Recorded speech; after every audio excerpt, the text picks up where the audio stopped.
Administrators of Jamaica's top medical universities say they are able to facilitate Jamaican students studying in Cuba if they were to return home. However, transcripts and tuition are two major hurdles. Securing both could be a challenge. Jamila Maitland explains. Campus Registrar at the University of the West Indies, Dr. Donovan Stanberry, says the institution stands ready to accommodate students studying in Cuba who may be forced to return home due to the worsening fuel crisis. We have every sympathy for those students. We are very concerned about what is happening to them and the possible disruption of their studies. That has to be traumatic. Dr. Stanberry says the UWI can accommodate 280 medical students annually. He didn't provide the number of students currently enrolled, only that there is space. Meanwhile, President of the University of Technology, Dr. Kevin Brown, says the school also stands ready to accept students. We would want to assist students who are affected by the situation in Cuba where possible. It will come down to, of course, a number of factors. Dr. Brown cautioned that the transcripts will be important to firstly assess what courses the students have already done in Cuba so they can receive credit, and secondly, how to place students. We would have to look at what stage they are in their studies, right? And also the qualifications that they have that would allow them to articulate into our programs, that allow them to enter into our programs. The Ministry of Foreign Affairs says it's seeking guidance from the Cuban government on how students can request and receive transcripts in the event that learning is disrupted indefinitely.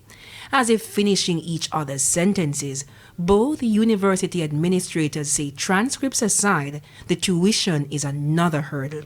Many of those students who went to Cuba in the first instance, I don't think that they are disloyal to us at UWI or to Jamaica. It's just that the fees in Cuba are far lower than our fees here. The cost, them being able to afford the program is going to be a challenge. Jamaicans have been pursuing higher education in Cuba as part of a long-standing bilateral agreement dating back to the 1970s.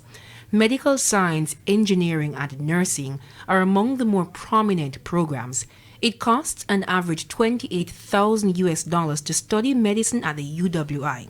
At UTECH, where the medical program is smaller, dentistry, the most sought-after program, costs $16,000. Notably, it costs about $50,000 to study in the United States.